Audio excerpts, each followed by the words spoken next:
nosotros. Amén. Gloria a Dios. El libro de Segunda de Crónicas, capítulo 20.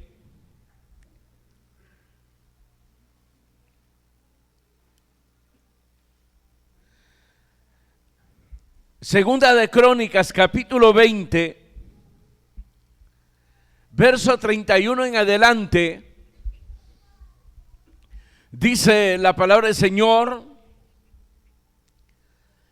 así reinó Josafat sobre Judá. De 35 años era cuando comenzó a reinar, y reinó 25 años en Jerusalén. El nombre de su madre fue Azuba, hijo de Silha. Y anduvo en el camino de Asa su padre, sin apartarse de él, haciendo lo recto ante los ojos de Jehová. Con todo eso, los lugares altos no fueron quitados, pues el pueblo aún no había enderezado su corazón al Dios de sus padres.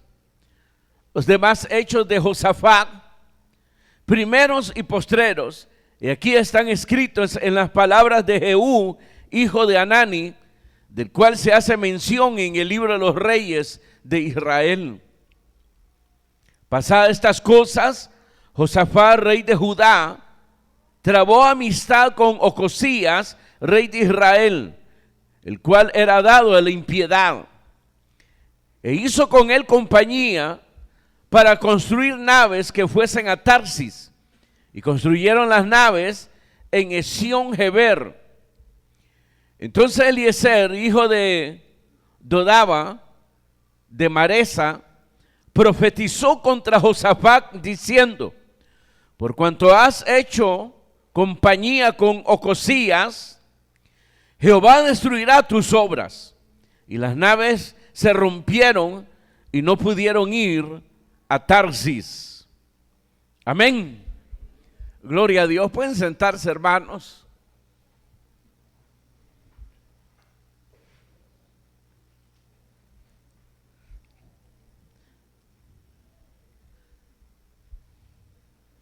El escritor, hermanos, hace un resumen de lo que fue el reinado de Josafat, rey de Judá.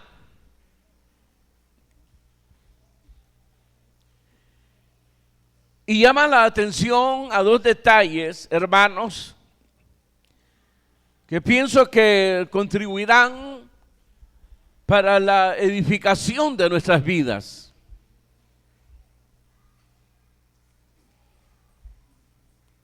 Dice ahí que tanto el pueblo como el mismo rey de Judá habían reincidido en el error, en el pecado. Es decir, que volvieron a caer en ese mismo pecado. Debemos de recordar que Josafat, igual que su padre, Asa, habían hecho reformas religiosas. Y dentro de esas reformas habían quitado, hermanos, la idolatría en los lugares altos. Sin embargo, dice ahí, hermanos, que los lugares altos no fueron quitados. Es decir, hermanos, que el pueblo volvió a edificar esos altares. En el caso del rey, dice ahí pues que volvió, hermanos, a hacer alianza con los incrédulos, estando ya sobreadvertido. Entonces tenemos este panorama, hermanos, en la cual nos habla sobre la insensatez al desobedecer los principios de Dios. O diríamos la necesidad de darle seguimiento al cuidado, hermanos, de la grey del Señor. Y esa necesidad está por esa insensatez, hermano, en que caemos de volver a reincidir en el mismo asunto. Por eso usted mira aquí, hermanos, que en cierta manera fue castigado. No se sabe la inversión que se había hecho para construir estas naves, pero obviamente, hermano, fue una inversión grande, pero que Dios se encargó de destruírselos. De tal manera que ya no pudieron adaptarse, es decir, hermanos, el poder aumentar el comercio con las demás ciudades. Por eso digo ahí que fue, hermanos, sobreadvertido, como nosotros, hermanos, que hemos recibido la amonestación de parte de la palabra de Dios, diría del Espíritu Santo. Porque no solamente pienso que todos leemos las Escrituras y con bastante información suficiente para entender, hermanos, de las cosas que Dios nos advierte. Pero volvemos a reincidir en ello. Y ahí es donde viene la ira de Dios, o viene el castigo de parte de Dios. Castigo no para destruirnos, sino para enderezar nuestros caminos. Parte de la misericordia de Dios, igual que hace un padre con sus hijos. Amén. Entonces vamos a entrar a los detalles.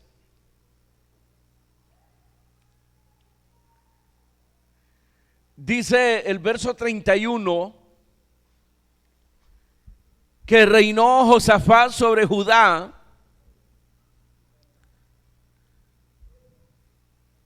25 años en Jerusalén.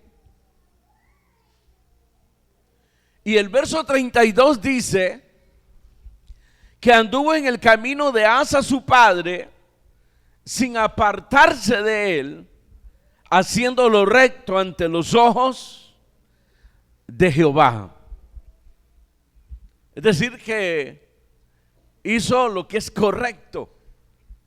No solamente seguir los pasos de su padre, que también hizo reforma, es decir, que se preocupó de que en su reino, hermanos, se honrara a Dios. Entonces es el testimonio que queda en la historia de este rey. Es decir, si hay un testimonio ahí de parte de Dios que nos habla de Josafat, rey de Judá, es que hizo, hermanos, lo recto ante los ojos de Jehová. Anduvo en el camino de su padre sin apartarse. Y en segundo lugar, pues, caminó con Dios. Al preocuparse, hermanos, por la vida espiritual, por la relación del pueblo, de su reino, con su Dios. Y creo que eso es importante, porque después de que se da este testimonio, viene el hecho donde este hombre reincide en caer en hacer alianza con los incrédulos. Lo había hecho una vez, 2 veces, y ahora reincidía.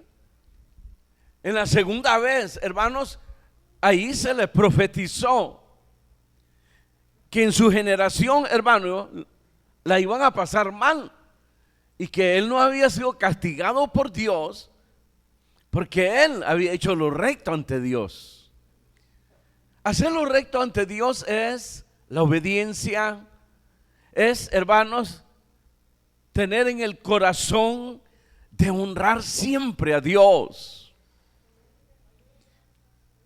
Y ese testimonio, hermano, quedó plasmado aquí. Pero no se pudo evitar que este hombre cometiera errores. Acuérdense la alianza con Acán. No solamente subir a la guerra con él, con el rey de Israel, sino que ahí lo que hicieron fue aparentarse. Es decir, su hijo se casó con la hija del rey Acán, que era malo también. Igual que dice aquí, ¿cómo se llama este? Ocosías, que claramente dice ahí era dado a la impiedad. Es decir, que siguió los pasos de su padre Acab. Y a pesar de eso, y por eso dije sobreadvertido, porque se les profetizó que iban a venir grandes males y que al final, hermano, terminan con la transportación hacia Babilonia como esclavos. 70 años de esclavitud.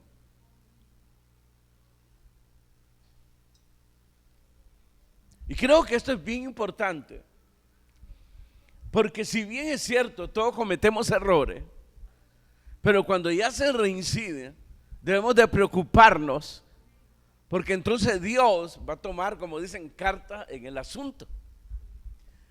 Y al final lo va a hacer por misericordia. Él no se alegra de vernos sufrir, ni se goza de castigarnos, pero lo tiene que hacer para salvarnos.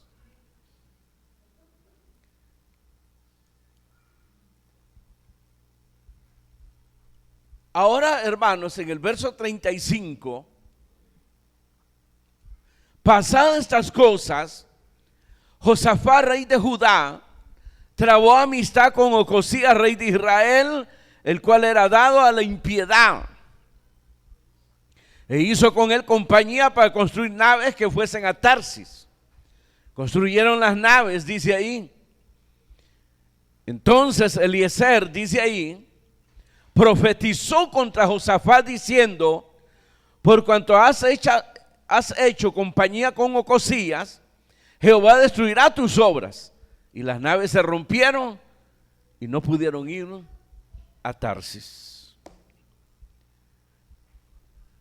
Hermano, esta observación viene desde el Antiguo Testamento. ¿Por qué Dios, hermanos, prohíbe esa alianza? A veces nosotros, hermanos, argumentamos tantas cosas y que sabemos si hago volver al rey de Israel a los pies de Dios. ¿Ah? ¿Y qué tal si lo tengo cerca y lo tengo con paz? Tal vez él, a través del testimonio, él vuelve a los pies del Señor. Así pensamos la mayoría. Los cristianos se meten con impías y el argumento es de que Dios se va a encargar de su novia impía y se la va a convertir. Y lo mismo piensa la insensata sobre el vago que lo mira, hermanos, maravilloso.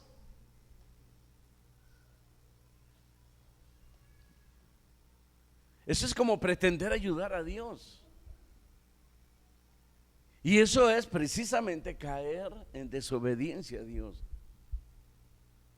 La insistencia de Dios, queridos hermanos, de tener cuidado de tener estas relaciones con los incrédulos, es que el creyente lo que está haciendo es comprometer su relación con Dios.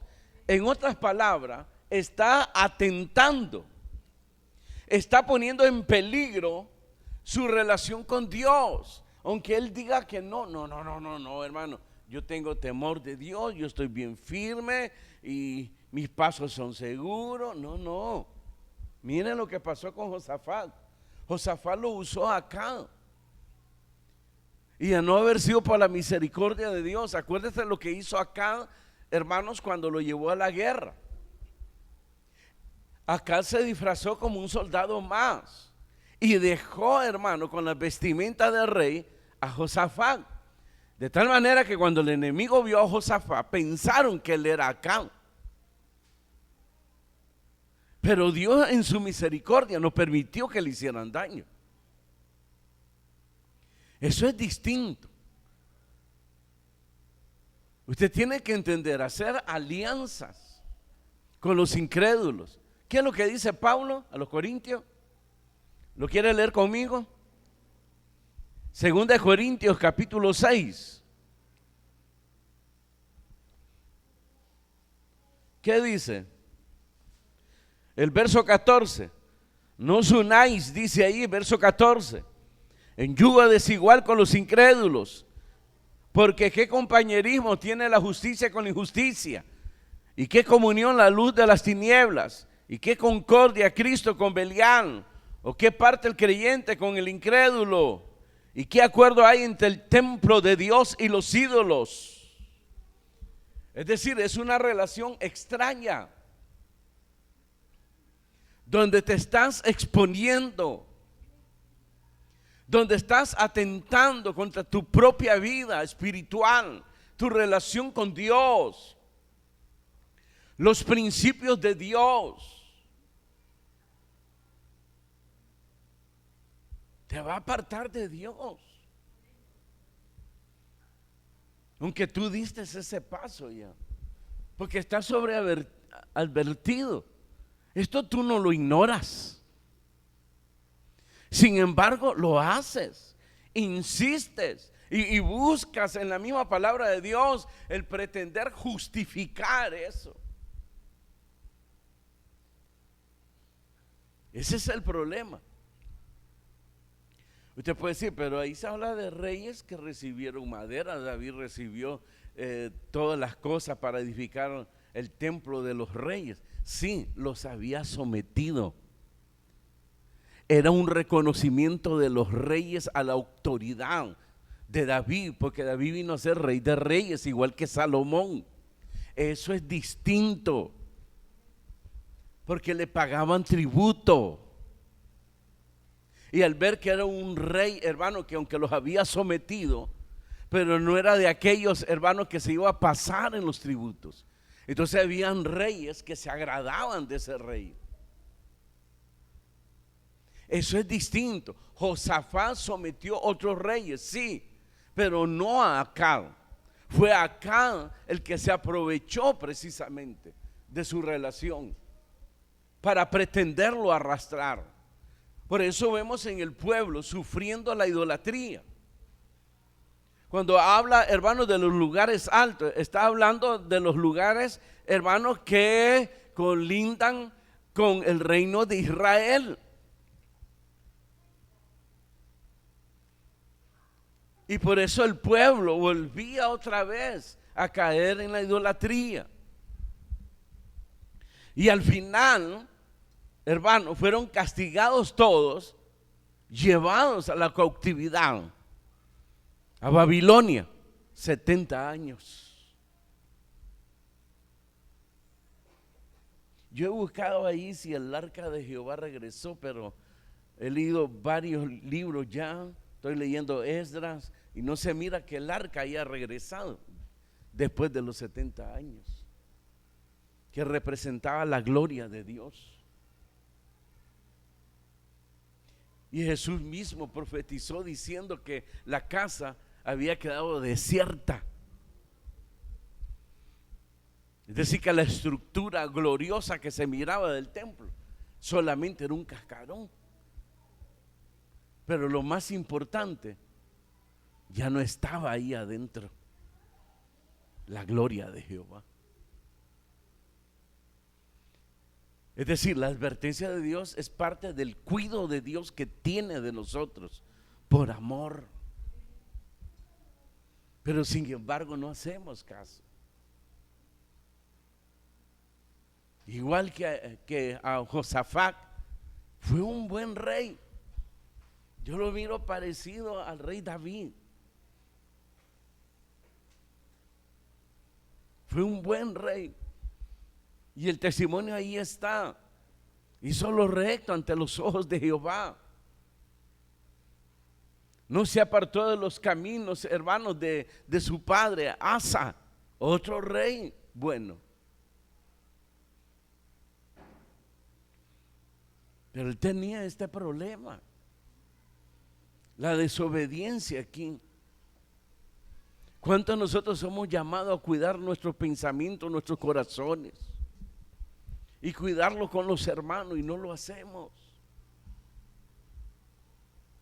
A veces buscamos, hermanos, venganza.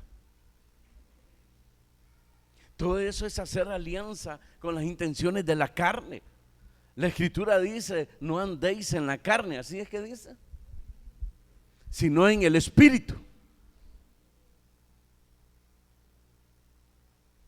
No satisfagáis los deseos de la carne. Ya sea que hace alianza afuera, o deja, hermano, que el corazón suyo gobierne y se imponga a los deseos del Espíritu.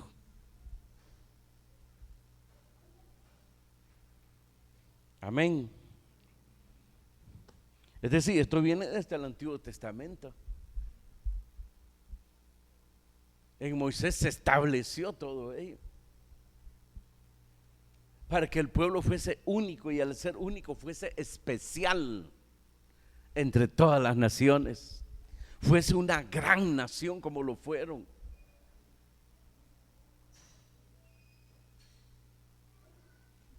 Por eso el proverbista Salomón, que dice, una pequeña mosca echa a perder todo el perfume, el buen perfume.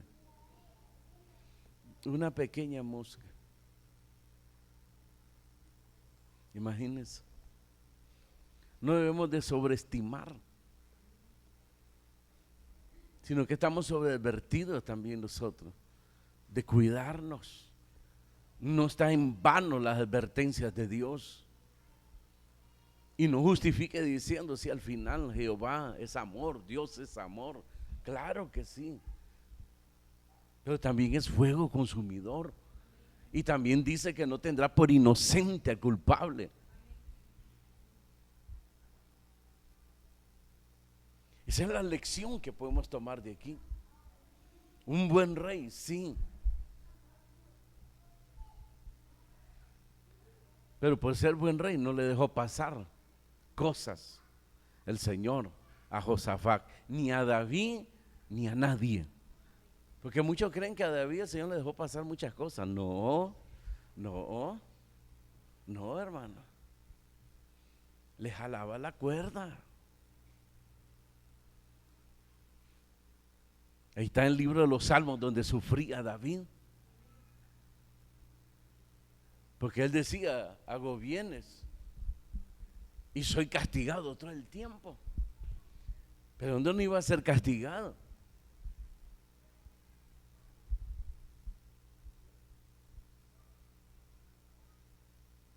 Amén. Y por último, pues, para que terminemos, dice aquí el verso 33, con todo eso, los lugares altos no fueron quitados, pues el pueblo aún no había enderezado su corazón al Dios de sus padres. Imagínense que Josafat preparó sacerdotes, levitas, y los envió a enseñarles el camino del Señor. Y ellos llegaron a estos lugares, hizo reforma, quitó todos esos lugares, pero ellos volvían a caer en la idolatría.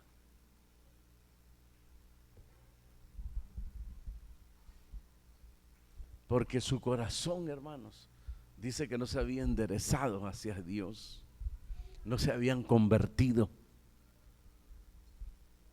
Fue una ley que puso Josafat, tenían que obedecerla, ya casi como una imposición. La mayoría así siente. No me gusta aquí, muchos demandan. No sé qué se creen. He ido a otros lugares y ahí no lo demandan a uno, lo hacen sentir bien.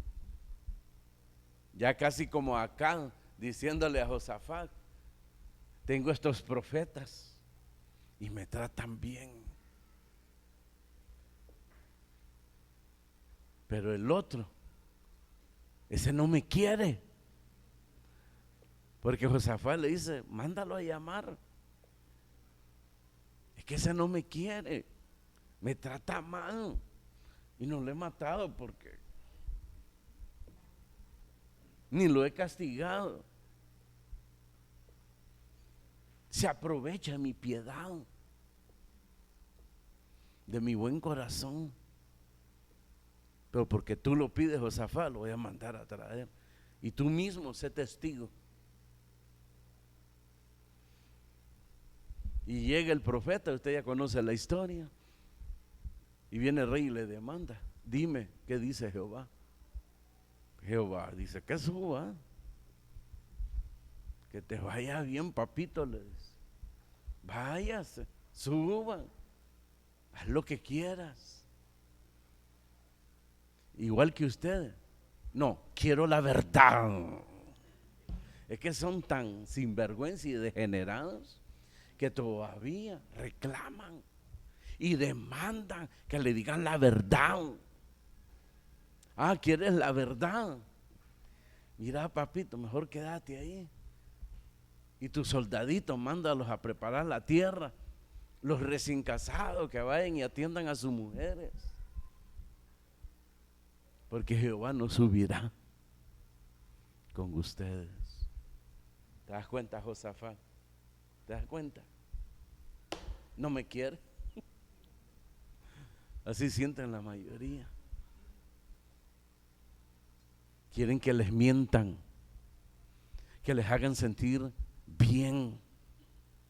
Buscan la comodidad. Como que si eso se trata la iglesia. La iglesia no se trata de buscar comodidad. La iglesia no se trata de que alguien te haga sentir bien. No se trata de eso. Has entendido mal. No has comprendido el camino del Señor. Como el escriba que le dice a Jesús, Señor, quiero seguirte a donde tú vayas. ¿Y cuáles fueron las palabras del Señor? Fueron duras. Y le dijo, las zorras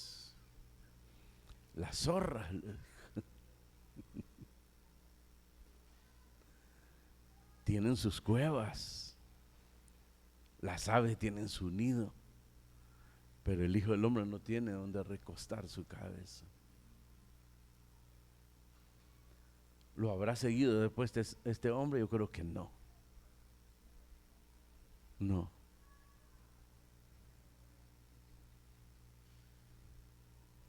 El otro pareciera ser más, ¿cómo decirle? El argumento válido. Tenía su padre grave. Entonces le dice, déjame enterrar a mi padre. Está grave, está a punto de morir. Voy a estar los últimos días con él. Lo voy a enterrar. Y después te sigo, Señor. Y el Señor le dice, deja que los muertos entierren a los muertos y tú ven y sígueme. Se ofendió el fulano, como se ofenden ustedes.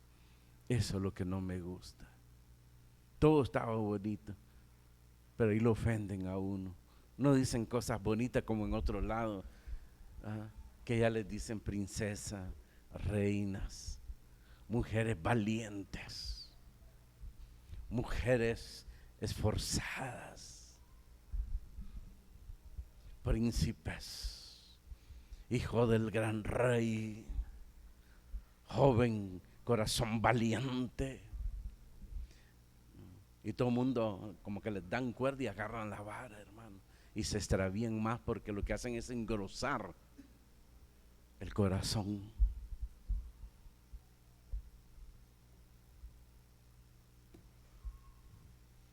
Aquí tenemos dos detalles, dos lecciones que no debemos de olvidar. No hagas alianza ni con tu carne. No satisfaga los deseos de la carne. ¿Qué te pasa a vos? Repréndalo.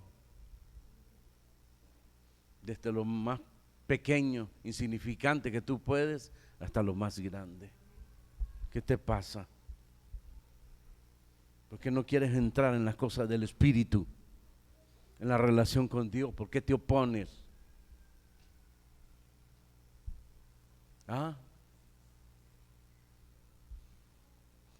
Hoy no voy a ir a la iglesia. ¿Por qué no vas a ir? Estoy cansada. Y que a correr vas a la iglesia. Está bien allá donde hacen los relajos, ¿verdad? Pero aquí estás sentado. Tu alma está recibiendo oxígeno, fortaleza para enfrentar el día de mañana.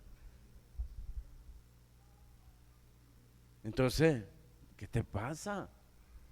Yo necesito oxígeno, necesito fortaleza, necesito llenarme y solo Dios lo puede hacer. Entonces hay que traerlo arrastrado, agárrelo de las orejas y tráigaselo. Alianza con la carne, con los incrédulos, nada.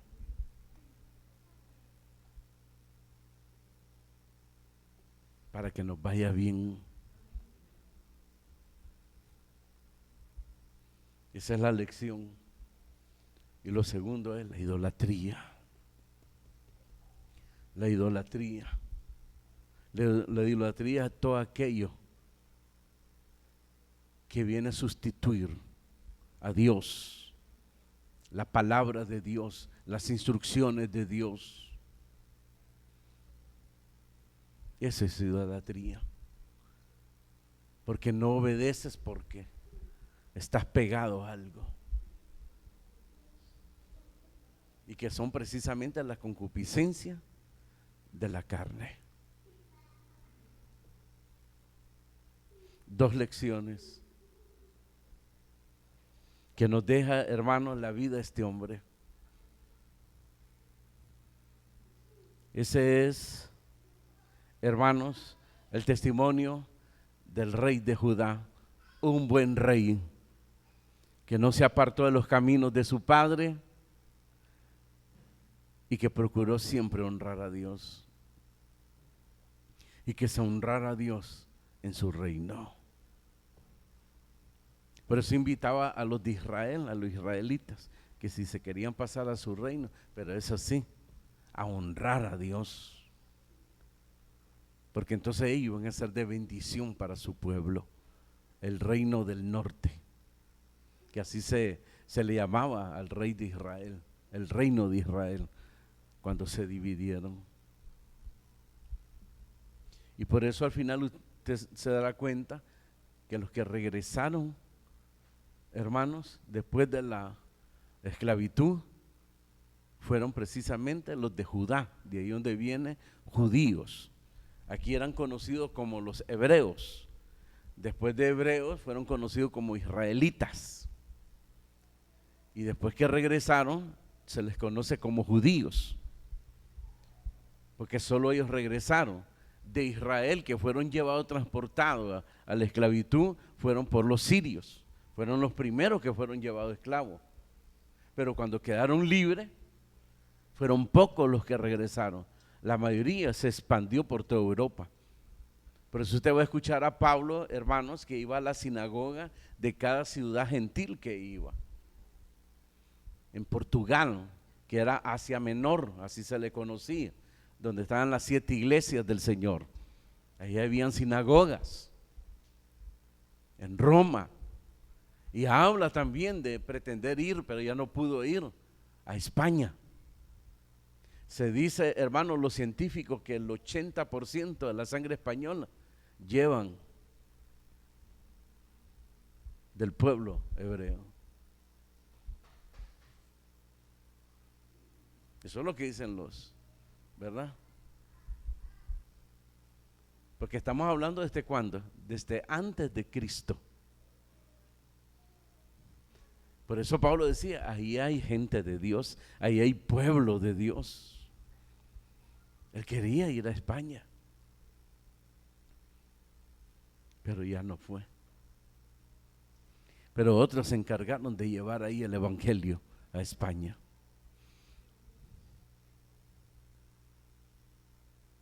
Por eso hasta el día de hoy se les conoce como judíos.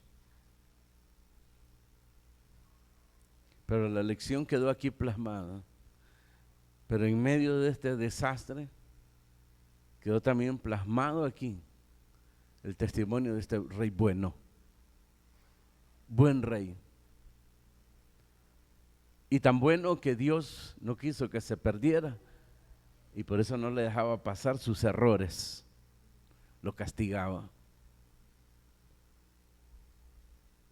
y le advirtió que porque él estaba en los caminos honrando a Dios, no le venía a él el desastre, sino que iba a ser en su generación.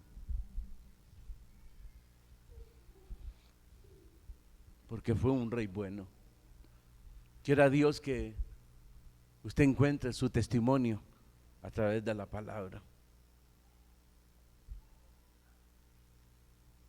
Y los errores, pues, si bien es cierto, son de humanos, pero tenga la seguridad que Dios no se lo va a dejar pasar. Al que yo amo, dice el Señor, castigo. Al bastardo, dice. Y eso usted lo puede ver en la familia. Los padres que, ¿cómo decir? Reciben los hijos de otros, ahí lo dejan. Yo puedo ir, sí, andar. Entonces el que es de casa, el hijo del matrimonio, y yo, usted no. Entonces se enoja el muchacho, mi papá no me quiere más al otro, dice. Al que le permite que se vaya a hacer leña allá, porque él no va a sudar la camisa, él no va a desgastarse por el bastardo, pero sí por el hijo. Usted no va a ir, muchachito, vaya a estudiar. ¿Y él por qué? Ay, déjalo. Y tomando ese ejemplo, entonces dice el Señor, al que yo amo, a ese sí castigo. Al que es hijo, lo castiga para que le vaya bien en la tierra. Amén. ¿Cómo quieres que te trate el Señor? ¿Y cómo estás tratando tú al Señor? ¿Como hijo o como hijastro?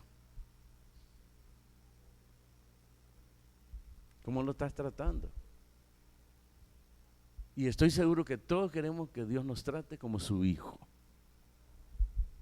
porque somos sus hijos.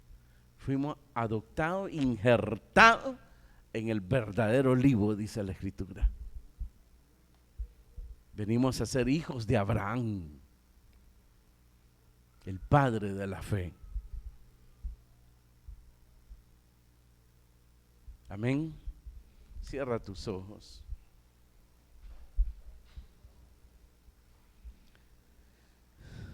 Examínate.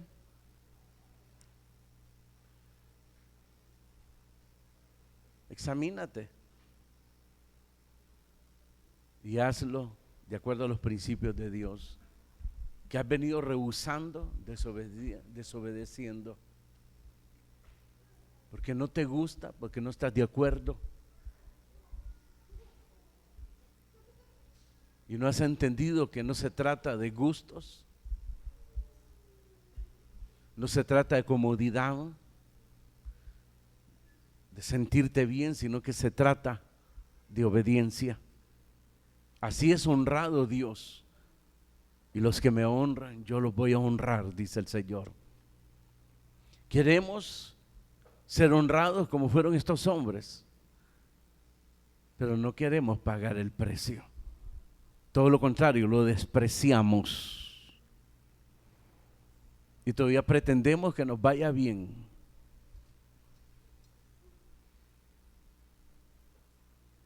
Pero estas cosas acontecieron y se escribieron para ejemplo y para amonestación. Dígale: aquí estoy, Señor, y reconozco mis faltas, mis graves errores.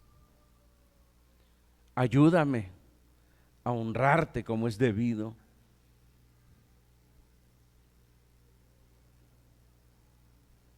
Yo he pretendido justificar en tu palabra mi error, cometiendo doble la falta. Perdóname y abre mis ojos, Señor.